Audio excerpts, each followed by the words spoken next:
Thank you so much for joining me. I appreciate all of you. Om Gue Karike Namaha. Thank you so much for liking, subscribing. It really helps me. Don't forget to check out my website, paradoxastrology.com. Book your consultation today. I can help you anything. And if you'd like more exclusive occult videos that I don't post on YouTube, consider subscribing to my Patreon. It also helps to support this channel. Okay, so just a quick video about something a little bit different that I normally don't talk about, because I normally only talk about Vedic astrology. And this is actually used in Vedic astrology, but the story comes from Greek mythology.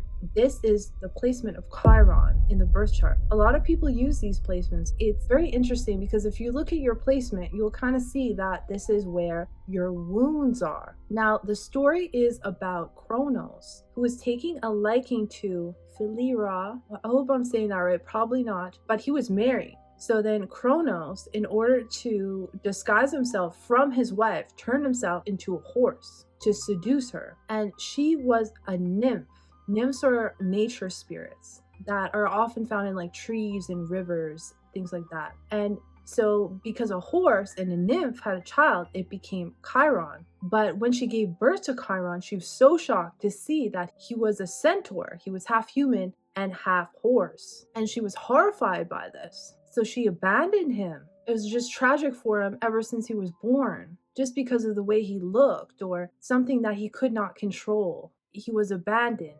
But he was adopted by Apollo and Artemis, which were two gods. And then they raised him. They gave him knowledge of healing, music, prophecy, and hunting. And it made him stand out among the other centaurs because they were kind of animalistic. So he stood out because he had a lot of compassion as well compared to centaurs. He had a lot of wisdom. He was very peaceful. So then he started teaching and became very respected for this. One day, an arrow was shot and it hit him, but it was meant for another centaur, but it hit him by accident. That's why he's known as the wounded healer, because he wasn't able to heal himself from this.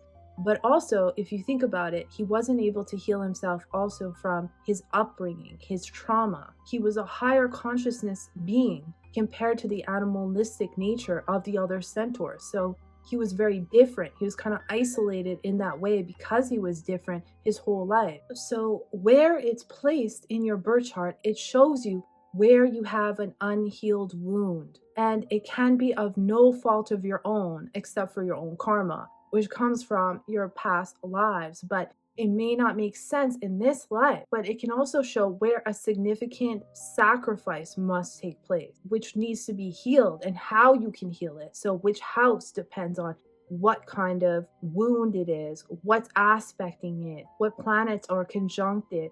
That will give you more insight into this wound. Say it's in the 7th house, you could have a lot of wounds when it comes to relationships. You just always seem to get hurt. Maybe it's in the 3rd house, you always seem to get hurt by your siblings. Usually no fault of your own. You're like, why are they always picking on me? Maybe it has to do with your schooling and people always picked on you. There's many different things, but this is a wound that needs to be healed. So it takes about 50.7 years to go around the zodiac. You can also look at it when it comes back. It can bring up these wounds again. Or when it goes into different houses and conjuncts these planets, it can bring up these wounds again. They say when it's retrograde, it can actually amplify this energy. When it's retrograde, people kind of hold on to this even more, this wound, than others. But it also shows if you help others who have this wound as a healer, then you can heal this as well. So this is a little bit about Chiron. I hope you enjoyed it, and I'll see you in the next one.